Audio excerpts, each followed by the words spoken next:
Hello, my name's Gavin. This is Genre Books. It's Tuesday, it's Tag Tuesday, and here is a tag created by Dwayne of the Reading Room, and I was tagged by Pat at Book Chat with Pat, and it's the 120 Days of Sodom tag.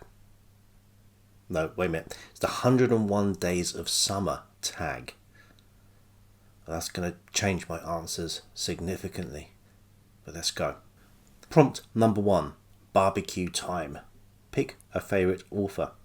They are inviting you to a barbecue to announce their newest work. What do you hope they are announcing? And what are you bringing to share? I'd like it to be Sir Terry Pratchett. I'd like it to be his barbecue. I'd like him to be announcing another Discworld novel. That's a little bit maudlin to begin because, the main reason behind this is that I would have liked what happened to him not to have happened. And selfishly, I would like just one more Discworld novel. What I'm bringing, I used to make my own beer. I haven't done for a while, and it wasn't always successful, but one that really was an IPA to which I added some elderflower. So these were beers from kits. So you had to have some equipment, but I didn't have, like a mash tun in the back garden. But I added to the wort, which is, the liquid which then becomes the beer, about 1.5 litres of elderflower tea. Now, this isn't something I bought from the shops. I had cut down the elderflowers, I had steeped it in water, drained the leaves out, and then added that to the mix. And that really gave the beer something. That was a nice summery beer. I was not able to replicate it. If I could, that's what I'd be taking. Prompt number 2, road trip. Pick a real world setting from a recent or not so recent read. Where would that road trip take you? I think the archetypal road trip is the one across America. Do something coast to coast. Now, I don't quite go coast to coast in this book, but this is very reminiscent of it. On the road, Jack Kerouac. This is my 1961 pan paperback edition. This is a not so recent read. I read this when I was a teenager. I'm hankering to read it again. And I hope it lives up to the memories. Doing a road trip with Jack Kerouac might be a fantastic, life-changing experience.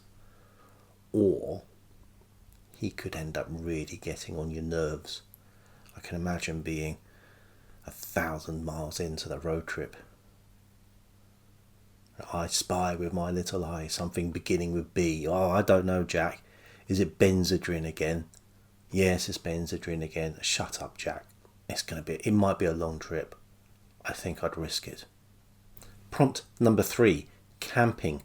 Do you rough it? Say a tent and a sleeping bag. Or do you require amenities? Will you read more than usual? I can and have roughed it before. I haven't for quite some time, and I think possibly these days I'd like my amenities. I'll take all the mod cons that you can give me, please. And I don't know if I would read more than usual. I think it would depend, A, on whether I have a nice little camping chair that I can use.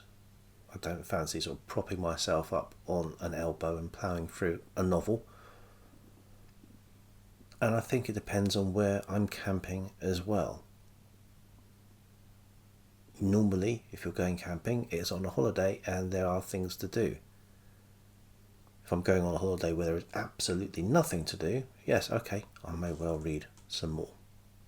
Prompt number 4, festivals. You are attending a Booktube festival where dressing as one of your favourite literary characters is the only requirement. Who are you dressed as and why? I'm wondering what a Booktube festival might look like. The one that sticks in my mind most, the festival I went to most often, was the Glastonbury Festival. I can't imagine much in common with that at a Booktube festival. I think possibly the nearest we have in this country now to a Booktube festival would be the book festival for Hay on Wye. And people generally aren't in fancy dress. However, if I'm going in fancy dress at a festival, I might dress as Paul Atreides. And why? Because I could have lots of mojitos in my still suit. Carry that drink around with you. Prompt number 5. Slice of life. What is something others may consider simple or mundane, but is something you can't see a summer without? I'm moving away from the literature here, and I'm risking a whole bunch of people just turning this off now, because I'm going to say it is cricket related, and it is BBC radio coverage test match special. I've been listening to test match special easily for the last quarter of a century. It is the sound of the summer. When a game of sport can last 5 days, you need a special type of commentator, and test match special constantly delivers. Obviously, over the years, we've seen some leave us, we've seen some retire, but the new people that come in almost always fit the brief. You have to be ready, especially in England in the summer, for a lot of rain. The rain will stop the play. It can't stop test match special. They will have to plough on and talk extemporaneously for up to 3 or 4 hours between or during rain breaks, and they absolutely get that done each time. Obviously it's better when there is cricket happening, and that really doesn't often stop the cavalcade of anecdotes, reveries, reminiscences, and actually some sporting insight as well. Prompt number 6. Scary story. What author would you invite to go camping with you, knowing you would want to hear their scariest story that they can tell around the campfire? Well, I'm going to choose E.F. Benson. I have a slight mean streak when I do that, because I feel he would be utterly unsuited to camping. But I really would like to hear another one of his ghost stories. He is one of my favourites. Prompt number 7. First love, summer crush. A romantic interest during the summer months often leads to a bittersweet ending or a lasting impact. Which do you prefer to read? How does the age of the characters affect this opinion? I don't enjoy reading romances.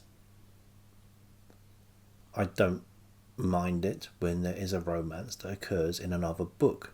However, the romance is part of life. I just don't feel it should be the sole subject of a book.